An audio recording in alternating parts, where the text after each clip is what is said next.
There are women, the more you love them, the more they drain you. Some women walk into your life without fireworks or grand entrances. They don't need to be loud, charming, or overly impressive. They just show up, softly, gently, and completely captivating. At first, they bring peace.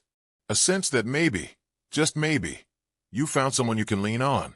But gradually, almost imperceptibly, you start to lose pieces of yourself. No one's forcing you. No one's yelling. But you still change. A soft reproach when you come home late makes you feel guilty. A frown when you text a female friend makes you question your actions. A long silence after you go out with your old friends makes you start self-correcting. And little by little, you adjust. Compromise. Let go of your habits, your friends, your dreams, to preserve a love you thought was right. Until one day, you look in the mirror and no longer recognize the man staring back at you. This video isn't about bad women. It's about incompatible women. The ones who drain you not because they're evil, but because you stayed too long or loved them the wrong way. She needs chaos to feel alive. You used to believe love needed passion, ups and downs, excitement. And she gave you all of that. She made your heart race.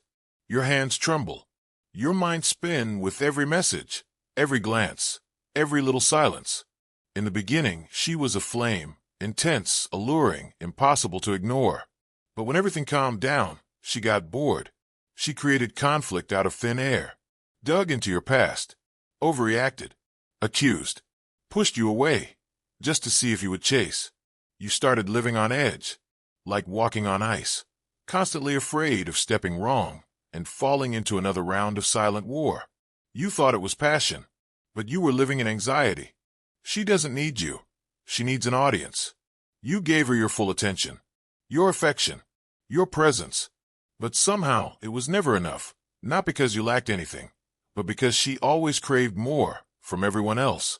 She needed to be seen, admired, worshipped. Every photo was a stage, every caption a performance. You texted, "I miss you."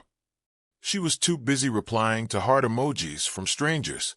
You said, "You're the most special woman I've ever met."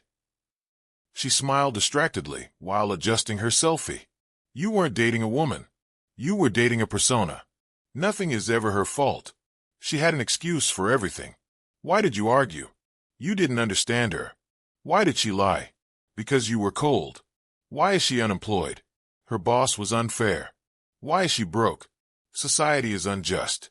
Never once did she say, "That was my mistake." And you started to question yourself. You apologized for things you never did. You carried burdens that weren't yours. You stopped being a partner. You became her shield against her own irresponsibility. Silent control is still control. She never raised her voice, never insulted you. But every time you did something she disliked, she shut down. Silent, wounded, distant.